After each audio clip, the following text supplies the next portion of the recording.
तमिलनाडु में एक film star और भगवान के बीच फर्क करना लगभग नामुमकिन है, क्योंकि यहाँ पर लोग सिर्फ अपने पसंदीदा हीरो की फिल्में नहीं देखते, बल्कि उसे अपनी उम्मीद, अपनी आवाज और कई बार तो भविष्य मान लेते हैं।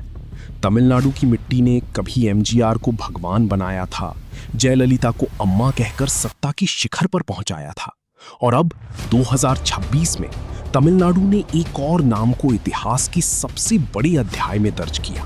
नाम थलापति विजय। वो स्टार जिसे लोग पर्दे पर थालापति कहकर चीखते थे, अब वो तमिलनाडु की पॉलिटिक्स का सबसे बड़ा चेहरा है। उसने पहले चुनाव में ही डीएमके और एआईडीएमके जैसी दशकों पुरानी पार्टियों को एक रात में ध्वस्त कर दिया। आलम यह है कि वो दुश्मनी भुलाकर साथ मिलकर विजय को रोकने की कोशिश कर रहे हैं। लेकिन विजय की कहानी सिर्फ एक सुपरस्टार बनने की कहानी नहीं है। ये कहानी उस लड़के की है जिसकी एक्टिंग पर लोग हंसे थे, जिसके चेहरे का मजाक उड़ाया गया था, जिसे सालों तक नेपो किड कहा गया, जिसे एक डायरेक्टर का बेटा कहकर खारिज कर दिया गया। लेकिन जब दुनिया विजय की कमियों को गिना रही थी, तब विजय चुपचाप लोगों के दिलों में जगह बना रहे थे। फिल्मों में वो सिर्फ हीरो नहीं थे, बल्कि आम लोगों के गुस्से, दर्द और उम्मीद की आवाज बन रहे थे। और एक दिन वही फैन क्लब जिसे शुरुआत में लोगों ने मजाक समझा था, वो तमिलनाडु की सबसे बड़ी राजनीतिक ताकत बन गया। टीवीके ने पहले चुनावी लड़ाई में 108 सीटें जीतकर दशकों पुराने किलों को ध्वस्त कर दिया, और तब जाकर पूरे देश को ये समझ आया कि विजय सिर्फ फिल्मों के हीरो नहीं थे। तमिलनाडु में लोगों ने बहुत पहले अपना भविष्य मान चुके थे। इस चुनाव सिर्फ ईवीएम के बटन दबाने तक सीमित नहीं रहा, बल्कि ऐसी लहर में बदल गया जिसने दशकों पुराने किलों को ढहा दिया। पर्दे पर दुश्मनों के छुड़ाने वाले जोफ विजय चंद्रशेखर यानी नौजवानों के सुपरस्टार थलापति विजय ने असल जिंदगी के चुनावी अखाड़े में वो करके दिखा दिया जिसकी कल्पना शायद बड़े बड़े राजनीतिक पंडितों ने भी कभी नहीं की थी। विजय ने चुनाव प्रचार में जबरदस्त तकनीक का इस्तेमाल किया। तमिलनाडु में विजय का कद स्टारडम की सीमाओं को बहुत पहले पार कर चुका था।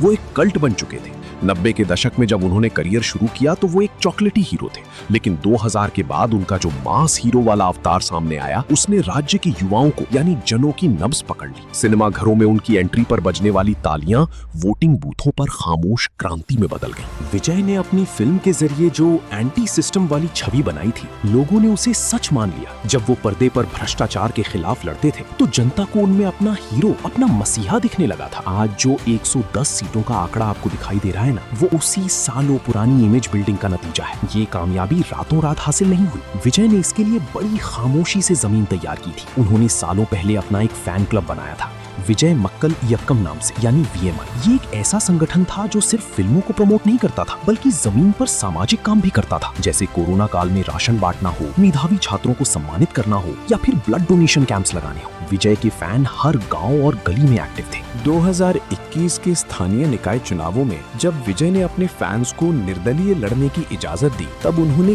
कई सीटें जीतकर सबको चौंका दिया था। वो एक ट्रायल रन था। आज जब टीवी के सबसे बड़ी पार्टी बनी है, तो उसके पीछे वही कैडर है जो पिछले एक दशक से समाज सेवा कर रहा था। दोस्तों, चुनाव में विजय के 7 वादे ऐसे थे जिन्होंने कमाल कर दिया। पहला वादा, बहन बेटियों की शादी में 8 ग्राम सोना देने का वादा। युवाओं को 4000 रुपए महीना बेरोजगारी भत्ता देने का वादा। महिलाओं को सरकारी बसों में मुफ्त यात्रा देने का वादा। क्लास 1 से लेकर 12वीं तक 15,000 रुपए तक की मदद का वादा। हर फैमिली को 1 साल में 6 एलपीजी सिलेंडर मुफ्त देने का वादा। 60 साल तक की घर की मुखिया महिला को हर महीने 2500 रुपए देने का वादा। इन तमाम वादों ने कमाल कर दिया। विजय की पार्टी का सिंबल सीटी है। विजय ने महिलाओं से कहा कि घर के बाहर जो अल्पना बनाई है, उसमें सीटी जरूर बनाइए। बच्चों से कहा कि वो अपने मम्मी पापा के कान में सीटी बजाएं, और तब तक बजाएं जब तक वो वोट देने ना जाए। हाईटेक प्रचार और वादे विजय को काफी मजबूत कर गए। लेकिन इसके अलावा भी जो कारण थे, वो भी आपको बताते हैं। तमिलनाडु में करीब 3 करोड़ महिला वोटर्स हैं, और पहली बार मतदान करने वालों की संख्या 15 लाख के करीब है। विजय ने जेनजी, फर्स्ट टाइम वोटर्स और महिला वोटर्स पर पूरा फोकस रखा। डीएमके सरकार के खिलाफ एंटी इनकम्बेंसी का फायदा भी विजय को मिला। विजय के पास हर जिले में फैन बेस तो था ही,